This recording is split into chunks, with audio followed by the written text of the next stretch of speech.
Baik, assalamualaikum warahmatullahi wabarakatuh. Kembali lagi bersama saya Badru Tamam, yang insya Allah pada kesempatan ini saya akan mengutarakan dan menjelaskan tentang bahayanya dan diharamkannya mengkonsumsi minuman yang beralkohol yang didasari dari Al-Quran maupun hadis baginda Nabi Muhammad Sallallahu Alaihi Wasallam. Khomer, pengharaman secara bertahap. Umat Islam masih terus meminum khomer hingga Nabi Muhammad hijrah dari Mekah ke Madinah. Umat Islam bertanya-tanya tentang minum khomer dan tentang berjudi demi melihat kejahatan-kejahatan dan kerusakan-kerusakan yang diakibatkan oleh kedua perbuatan tersebut. Oleh karena itu, Allah menurunkan sebuah ayat di dalam surah Al-Baqarah ayat 219 yang bunyinya, Yas'alunaka 'anil khamri wal maisir Qul fihima ithmun kabiru wa manafi'u linnas wa ithmuhuma akbaru min naf'ihima. Yang artinya, mereka bertanya kepadamu tentang khomer dan judi. Katakanlah, pada keduanya itu terdapat dosa besar dan beberapa manfaat bagi manusia, tetapi dosanya lebih besar dari manfaatnya. Maksudnya ialah bahwa melakukan kedua perbuatan itu mengandung unsur dosa besar, karena di dalamnya kemaudorotan serta kerusakan material dan keagamaan. Kedua hal itu memang mempunyai manfaat yang bersifat material, yaitu keuntungan bagi penjual khamr dan kemungkinan memperoleh harta benda tanpa susah payah bagi si penjudi. Akan tetapi, dosanya jauh lebih banyak daripada manfaat-manfaatnya. Lebih besar dosanya daripada manfaatnya, itulah yang menyebabkan keduanya diharamkan. Hal ini juga yang membuat keduanya lebih cenderung untuk diharamkan walaupun sebelum diharamkan secara mutlak. Setelah ayat di atas turun, ayat yang mengharamkan khomer dalam kaitannya dengan sembahyang, terutama bagi mereka yang telah kecanduan khomer dan telah menjadi bagian dari hidupnya. Allah Subhanahu wa ta'ala berfirman, Ya ayyuhalladzina amanu la taqrabus sholata wa antum sukaro hatta ta'lamu ma taqulun. Yang artinya, hai orang-orang yang beriman, janganlah kamu sholat sedang kamu dalam keadaan mabuk, sehingga kamu mengerti apa yang kamu ucapkan. Surah An-Nisa ayat 43. Sebab turunnya ayat ini ialah kasus seorang muslim yang mengerjakan sembahyang padahal dia sedang dalam keadaan mabuk, sehingga ia mengucapkan, Qul ya ayyuhal kafirun a'budu ma ta'budun la a'budu ma ta'budun, tanpa menyebut la dalam ayat la a'budu ma ta'budun.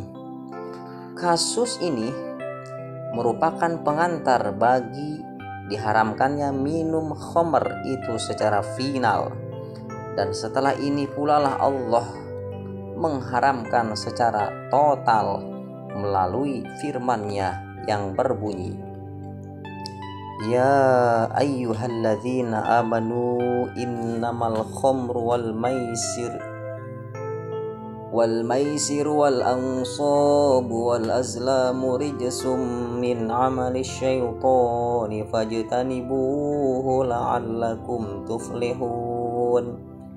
Innama yuridu syaitanu an yuqi'a bainakumul adawata wal baghdha fil khamri wal maisir wa yasuddakum an dzikrillahi wa 'anis sholati fahal antum muntahun.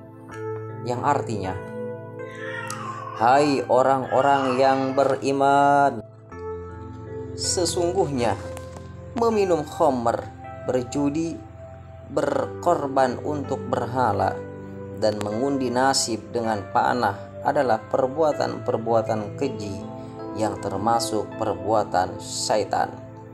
Maka jauhilah perbuatan-perbuatan itu agar kamu mendapat keberuntungan.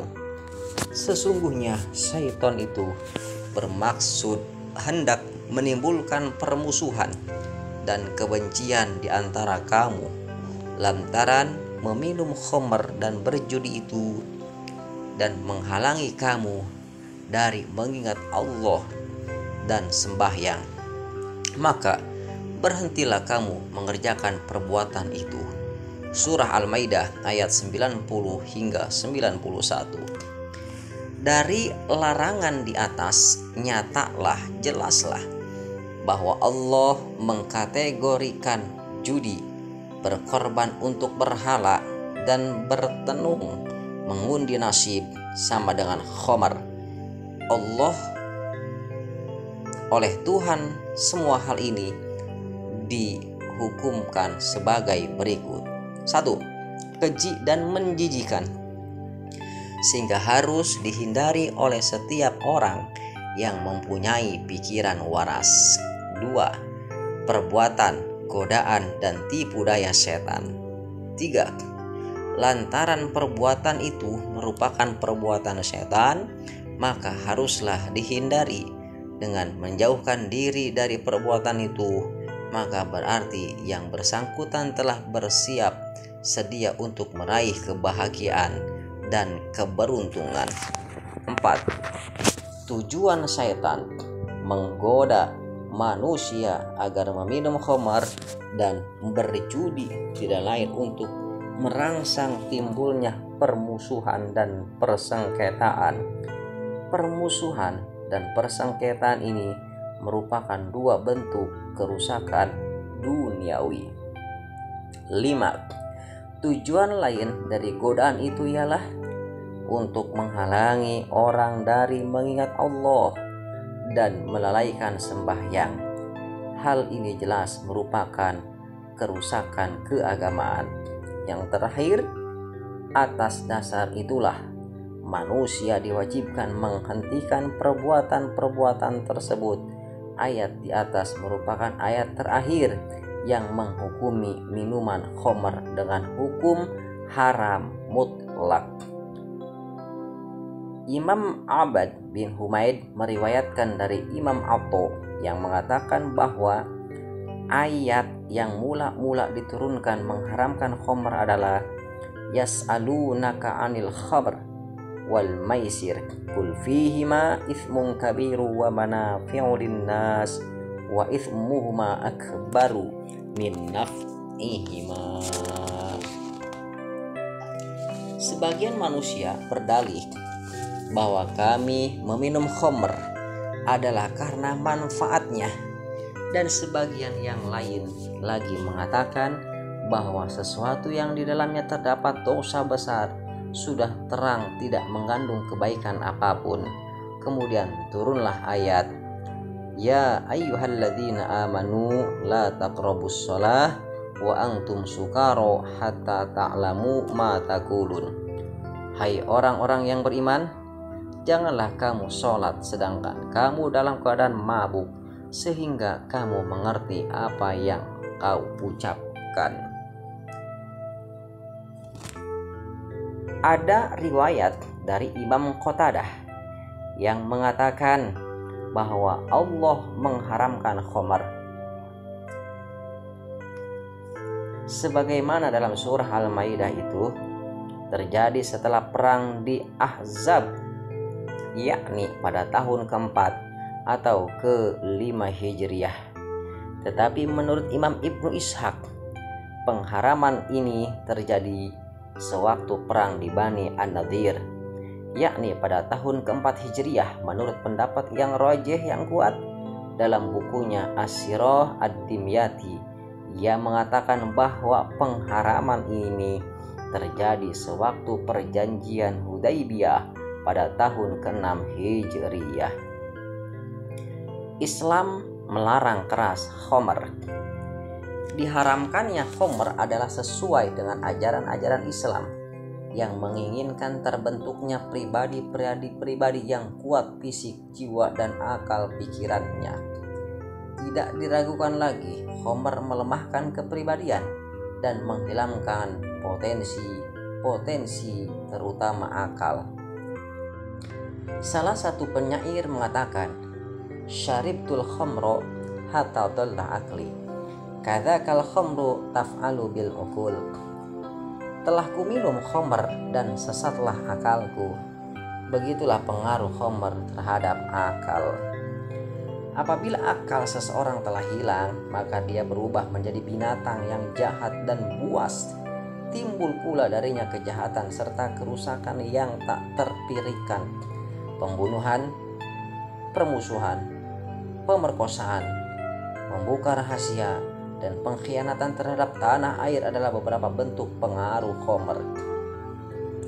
Kejahatan-kejahatan ini tidak saja menyangkut diri si peminum khamr, tetapi lebih dari itu juga mempengaruhi teman-teman, tetangga, dan orang-orang yang sudah mempunyai kecenderungan ke arah itu. Sayyidina Ali radhiyallahu ta'ala anhu pernah menceritakan sewaktu dia bersama pamannya Hamzah. Sayyidina Hamzah memiliki 2 ekor unta yang telah tua. Ia mengumpulkan pohon izhir, pohon yang harum baunya, bersama seorang Yahudi yang bekerja sebagai tukang emas untuk diangkut dengan untanya, kemudian dijual kepada tukang-tukang emas yang ada. Hasil penjualan pohon tersebut akan digunakan untuk membiayai perayaan pernikahan walimah Fatimah radhiyallahu anha. Waktu itu Hamzah meminum khamr bersama-sama dengan beberapa orang Ansor, dan di antara mereka terdapat seorang biduanita. Sang biduanita kemudian menyenandungkan syair yang ternyata merangsang Hamzah untuk menyembelih untanya. Dipilihnyalah salah satu unta yang gemuk, lalu disembelihnya dan diambillah hatinya. Melihat kejadian itu, Sayyidina Ali bin Abi Thalib merasa jijik dan tidak sanggup menyaksikannya, sehingga ia mengadu kepada Nabi Muhammad SAW. Mendengar itu, Nabi pun segera mendatangi Hamzah bersama-sama dengan Ali sendiri dan Zaid bin Haris. Beliau berang dan mencela perbuatan pamannya itu. Pada waktu itu, Hamzah sedang dalam keadaan mabuk berat dan matanya menjadi merah. Ia memandang kepada Nabi dan orang-orang yang ada bersamanya seraya berkata, "Kamu semua tidak lebih dari budak ayahku." Setelah mengetahui bahwa Hamzah sedang mabuk dan situasinya membahayakan, maka beliau segera surut bersama dengan sahabat-sahabat yang hadir dan meninggalkan pamannya yang sedang mabuk tersebut. Begitulah khamr merusak dan menghilangkan kesadaran orang yang meminumnya. Inilah sebabnya syariat Islam menilai khamr sebagai induk kejahatan.